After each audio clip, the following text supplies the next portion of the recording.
연골님들, 연장님들, 대표상담사 희원쌤입니다. 오늘도 정말 딱 핵심만 짚어드리려고 하는데 나머지 궁금한 거는 댓글에 남겨주시면 한 번씩 챙겨드릴게요. 그럼 4만 시간의 지혜 지금 바로 전달해드릴게요. 집중 쫙. 헤어지고 붙잡았을 때 이렇게 거절하는 게 진짜 흔하거든요. 네가 미안할 게 뭐 있어. 또 잘못한 거 하나도 없어. 그냥 우리가 달랐던 것 뿐이야. 날 생각하는 마음이 진짜 조금이라도 남아있다고 하면 이제 이런 연락도 그만했으면 좋겠다. 너도 좋은 사람 만나. 어떤 분들은 이거만 보고도 진짜 소름이 쫙 올라온다고 하시더라고요. 상대한테 정확히 이런 거절을 받으셨다고. 근데 이런 분들이 한둘이 아니에요. 그리고 사실 이건 신기할 일이 아니긴 해요. 다들 비슷한 멘트로 상대를 붙잡으시기 때문에 거절 당하는 멘트까지 비슷한 거거든요. 굉장히 본론부터 가자면 사실 여러분이 제외하고 싶어서 보내시는 말들 보면은 여기 안에 진짜 웬만한 건 다 있어요.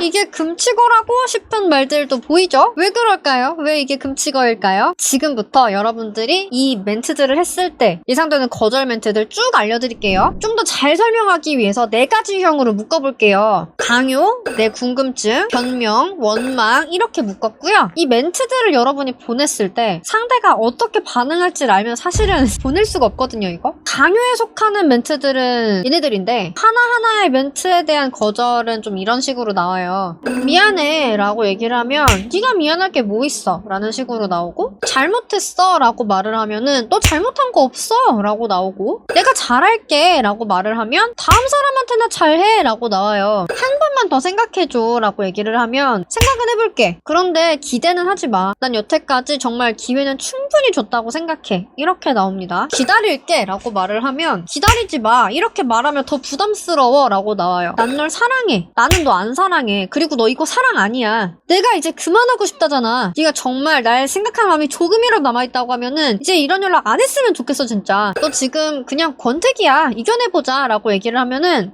이런 거 사실은 일십할 것 같아요. 왜냐하면 너무 진짜 해주고 싶은 얘기가 없다고 해야 될까요? 그냥 딱 이렇게 온 걸 보자마자 아, 너는 내가 뭐라고 말을 해도 진짜 이해를 하나도 못하겠구나 이런 느낌? 뭐 혹시 주말에 시간 돼? 라고 얘기를 하면은 이런 거 이제 케바케긴 한데, 이게 여러분 이별하고 일주일만 지나도 이별을 결심한 사람 입장에서는 내가 뭐를 부탁하고 요청을 하든지 간에 뭘 제안을 하든지 간에 내가 왜? 라는 생각이 들기 시작해요, 되게 많이. 그래서 뭐 주말에 시간이 되냐고 물어보는 거 보자는 거잖아요? 내가 왜? 라는 생각이 드니까 거절을 하거나 혹은 뭐 거절까지 할 건 아닌 것 같아서 일단 그래 알았어 했어요. 그런데 막상 또 볼 날이 오면은 또 얘랑 앉아서 내가 뭔 말을 하나 싶으니까 그냥 잠수를 타거나 혹은 오늘 뭐 이렇게 아파서 못 볼 것 같아, 뭐 피곤해 라고 얘기를 한다든지 그렇게 파투를 내는 경우가 좀 있어요. 그래서 우리 사귈 때처럼 주말에 시간이 되면 나를 볼 수도 있는 거 아닌가? 라는 생각은 버리시는 게 좋아요. 이렇게 비유를 해볼게요. 여러분이 마트에서 계산을 하는데 계산을 해주시는 분이 혹시 오늘 주말에 시간이 되냐고 질문을 하시는 거예요. 그러면 뭐라고 하실래요? 사실 시간이 난다고 해도 그분한테 시간을 내줄 이유는 없잖아요. 남이니까. 나한테는 네가 남이 아니어도 너한테 내가 남이다 라는 걸 기억을 해주셔야지 돼요. 너네 집 앞이야 라고 얘기를 하면 너 미쳤어? 이런 생각이 들어요. 일단 이렇게 놀라고 격한 감정이기 때문에 되게 다양한 말과 행동이 예상이 돼요. 지금 갈게 부터 시작해서 경찰 신고까지도 갈 수 있어요. 지금 갈게라고 말을 했다고 해서 이게 내가 반가워서 지금 온다는 게 아니고 너무 소름이 돋고 무슨 사고를 칠지 모르니까 일단 다른 진상 피우지 말아라, 내가 가겠다라는 거거든요. 내가 왜 그랬는지 모르겠어, 후회해 라고 말을 하면은 이건 좀 약간 속으로는 그래서 어쩌라고 이런 느낌이에요. 잡으시는 멘트에 내가 왜 그런지 모르겠다, 후회한다 요 멘트 하나 달랑 쓰실 것 같진 않고 아마 다른 멘트랑 같이 쓰셔가지고 이렇게 섞여서 나올 건데, 아마 답장을 해주거나 할 때 이 말에는 따로 반응을 해줄 것 같진 않아요. 어떻게 보면 이게 일기장에 혼자 써야 될 것 같은 내용이잖아요. 독백은 내가 혼자서 말을 하는 거지 누가 대꾸를 해주는 게 아니니까. 뭐 내가 미쳤었나봐 이것도 마찬가지 독백이죠. 듣는 입장에서 별로 해줄 말이 없어요, 독백이니까. 그리고 나는 너 없으면 살아가는 의미가 없어 라고, 이건 솔직히 제가 순한 맛으로 쓴 것 같거든요. 근데 진짜 목숨 걸고 쓰시는 멘트들이 있어요. 본인의 간절함, 절박함 이런 걸 전하고 싶으니까 이렇게 쓰신 걸 텐데 솔직히 보는 입장에서는 진짜 부담스럽고, 특히 만약에 자살 협박을 한다라고 하면 이별을 했는데도 내가 자기 말을 안 들으면 이렇게까지 나를 괴롭히는 사람이구나, 이렇게까지 생각 안 해봤는데 너 진짜 밑바닥이구나 이런 생각이 들어요. 나 너 없으면 죽어 라고 하는 말에 그래 차라리 죽어 라고 하는 경우도 봤어요. 우리 최소한 나를 사랑했던 사람 입에서 이런 말이 나오게 하지 맙시다. 이 12가지 정도의 멘트가 강요에 들어갑니다. 너가 이별을 말을 한 건 알겠는데 너의 의사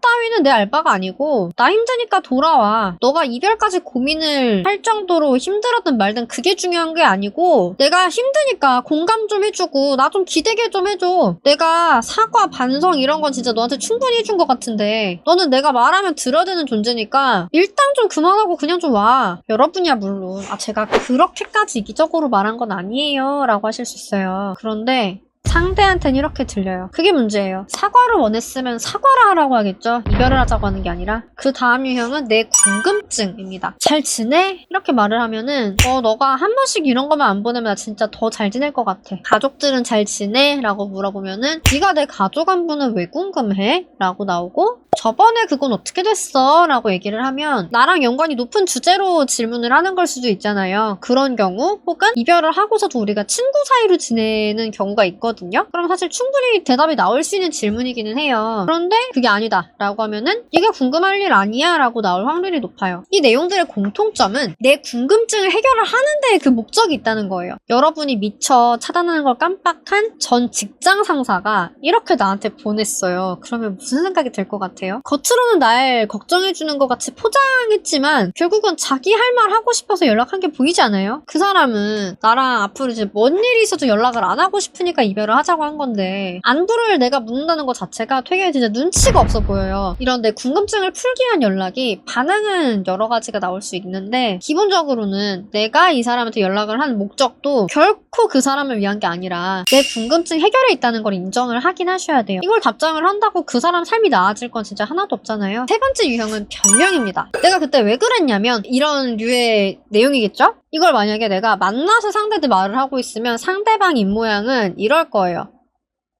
심리적인 방패죠. 안 듣고 싶다 이거예요. 이별했으니까 아무것도 안 듣고 싶은데 과거에 여러분이 왜 그랬는지가 관심이 갑자기 생길 리는 없어요. 물론 여러분 나름대로는 억울하고 할 말 있겠죠. 그래도 그 사람은 왜 나한테 그 말을 할 기회조차 주지 않았을까 이건 생각을 한번 해보셔야 돼요. 마지막 유형은 원망입니다. 너도 잘한 건 없잖아. 너도 꼭 너 같은 인간 만나봐. 네가 사람이야? 이럴 거면 왜 나를 만났어? 상대 입장에서 이걸 대답을 해줘야 될까요? 잘 모르시는 게 이별을 당했으니까 나만 힘들 거다라고 많이 착각을 하세요. 한편으로 조금이라도 사랑했다면 이별을 결정하는 과정 자체도 진짜 아프거든요. 누가 이별을 좋아서 하겠어요. 내가 사랑했던 사람이 울고 매달리고 할 게 뻔히 보이는 결정인데 웬만하면 안 하고 싶죠. 여러분 상황 하나 생각해 볼게요. 내가 조카한테 놀이공원 가자라고 약속을 했다고 할게요. 그리고 나도 진짜 너무 같이 가주고 싶었어요. 문제는 아무리 생각해도 이번 주말에 잔업이 진짜 너무 많고 밀린 자격증 공부도 이번 주에 진짜 안 하면은 다음 주에 내가 죽을 것 같은 거예요. 진짜로. 놀이공원은 솔직히 감사기간 끝나고 가도 되는 거고 자격증 다 따고 가도 되는 거잖아요. 그래서 내가 이번 주에는 이모가 놀이공원 같이 못 갈 것 같아 미안해 이렇게 말을 해야 되는 마음이 얼마나 무겁겠어요. 조카 입장에서 진짜 이게 너무나 중요한 약속인 걸 너무나 잘하는 입장에서 하물며 조카랑 놀이공원 가는 거 거절하는 것도 이렇게 말하는 게 마음이 무거운데 이별 통보를 해야 되는 마음은 어떻게냐는 거예요. 그 사람도 힘드니까 헤어지자고 하는 건데 조그만 서운함조차 이걸 받아줄 수가 없는 마음이니까 그래서 헤어지자고 하는 건데 이렇게 원망과 화를 쏘아서 보낸다고 하시면 상대분 마음속에서 너는 딱 그 정도의 사람이구나 이렇게 평가가 될 뿐이에요. 내가 힘들 때 더 힘들라고 공격하는 사람이구나. 다시 만나고 싶을까요? 오늘 영상이 최악의 연락에 대한 내용이다 보니까 이런 생각이 드실 수 있어요. 아니 그러면 하지 말라는 내용만 있는 것 같은데 재회는 무슨 말을 해서 하라는 건가요? 그런데 사실 여러분이 해서는 안 될 말만 진짜 뭔지 내가 가려서 안 할 수 있어도 좀 더 유리한 상황에서 재회를 하실 수가 있어요. 좀 더 보충이 될 만한 영상은 연애자격 유튜브에서 조회수 1위인 최악의 재회 연락 유형 탑5